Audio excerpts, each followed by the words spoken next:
अस्सलाम वालेकुम, this is doctor Maaz Ahmed Siddiqui and welcome to my YouTube channel. So मुझे काफ़ी पेट ऑनर ने मुझसे पूछा था मंकी पॉक्स वायरस के बारे में, तो मैंने सोचा कि इसके बारे में एक डिटेल वीडियो बना दूं ताकि आपको अवेयरनेस भी हो जाए और आइडिया भी हो जाए और आपको पेट्स की कैसे केयर करनी है अगर ये प्रॉब्लम आ जाता है, तो हम सारा कुछ इस वीडियो में डिस्कस करेंगे। सबसे पहला क्वेश्चन कि मंकी पॉक्स वायरस होता क्या है। तो मंकी पॉक्स वायरस जो है वो एक वायरल डिजीज है जो ह्यूमन से एनिमल्स में और एनिमल से एनिमल में जो है वो स्प्रेड होता है। अब ह्यूमन में इसके क्या साइन एंड सिम्टम्स हैं। ह्यूमन में अगर मंकी पॉक्स वायरस हो जाए तो ह्यूमंस में फीवर होता है, बैक पेन होता है, इसके अलावा लिम्फ नोड की स्वेलिंग हो जाती है और स्किन पे जो है वो ब्लिस्टर बन जाते हैं काफी ज्यादा। नेक्स्ट हम देखेंगे कि ये वायरस स्प्रेड कैसे होता है। अच्छा, ये वायरस जो है वो direct and indirect contact with infected person अगर होता है तो ये स्प्रेड हो जाएगा। लाइक अगर एक इन्फेक्टेड पर्सन है, एक हेल्दी पर्सन का डायरेक्ट उसके साथ कॉन्टेक्ट होता है तो ये वायरस जो है उसके थ्रू स्प्रेड हो जाता है।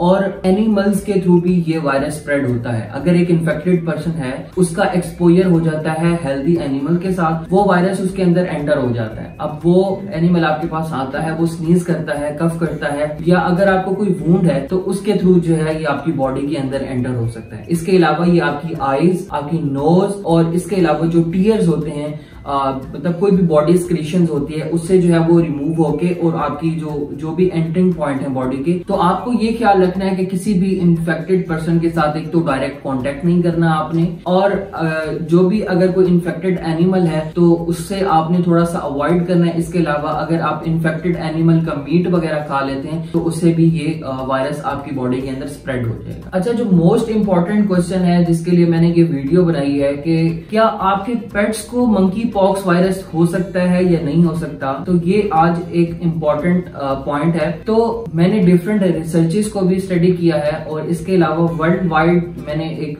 थोड़ा सा डाटा कलेक्ट किया है। उसकी बेस पे अगर मैं एक बात करूं तो बहुत लिटिल एविडेंस है कि आपके पेट्स में, डॉग और कैट में जो है ये मंकी पॉक्स वायरस अफेक्ट होता है। और अगर उसके साइंस भी रिपोर्ट हुए हैं तो वो लाइक इस तरह के ब्लिस्टर्स वाले साइन रिपोर्ट हुए हैं, लेकिन ये बहुत कम हुए हैं। हर जगह पे ये चीज रिसर्चेस में नहीं है कि आपके पेट्स को अफेक्ट होता है, लेकिन new world and old world monkeys और एप्स में ये बहुत ज्यादा अफेक्टेड है, ह्यूमंस में। और अगर हम कुछ मजीद एनिमल्स को देखें जिनमें इनवर्टिब्रेट्स आ जाते हैं, फिशेज आ जाती हैं और रेप्टाइल्स आ जाते हैं, तो उनमें इस वायरस की कोई भी जो है वो साइन सिम्टम्स है इसमें वो ना तो स्प्रेड हो सकता है, ना ये वाले एनिमल्स जो है वो अफेक्ट हो सकते हैं।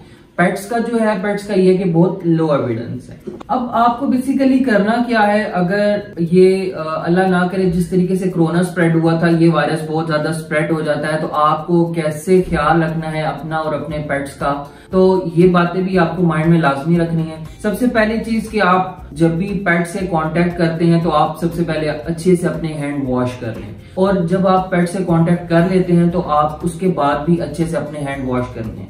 पेट्स के जितने भी टॉयज हैं, लिटर बॉक्स हैं या बाकी जो भी चीजें हैं, उसको आप एक तो अच्छी तरह डिसइंफेक्ट करें, डिसइंफेक्ट करके आप उनको दें, और मंथली या वीकली बेसिस पे जो है वो आप उसकी डिसइंफेक्ट उसको करते रहें। आपका जो रूम है या पेट का रूम है, आप उसको प्रॉपर तरीके से डिसइंफेक्ट करते रहें। आप घर में बायोसिक्योरिटी का ख्याल तो नहीं रख सकते, लेकिन आपके घर में जो न्यू पर्सन आ रहा है या आपके घर में कोई भी न्यू एनिमल आ रहा है तो आप उसका ख्याल कर सकते हैं कि आप उसको या तो प्रॉपर बाहर ही वॉश दे के, मेडिकेटेड वॉश दे के फिर घर के अंदर लेकर आए, या कोई ह्यूमन है या कोई न्यू ऑब्जेक्ट भी है तो इस चीज का आप थोड़ा सा ख्याल रखें। बाकी आप ये कोशिश करें कि आपको अगर लग रहा है कि कोई इन्फेक्टेड पर्सन है या कोई इन्फेक्टेड पेट है तो आप उससे थोड़ा सा कोशिश करें कि मिनिमल कांटेक्ट रखें। उम्मीद करता हूं कि आपके मैक्सिमम क्वेश्चन के आंसर जो है वो क्लियर हो गए होंगे। अगर आप मुझसे कुछ मजीद पूछना चाहते हैं तो कमेंट सेक्शन में मुझसे पूछ सकते हैं। Thank you so much.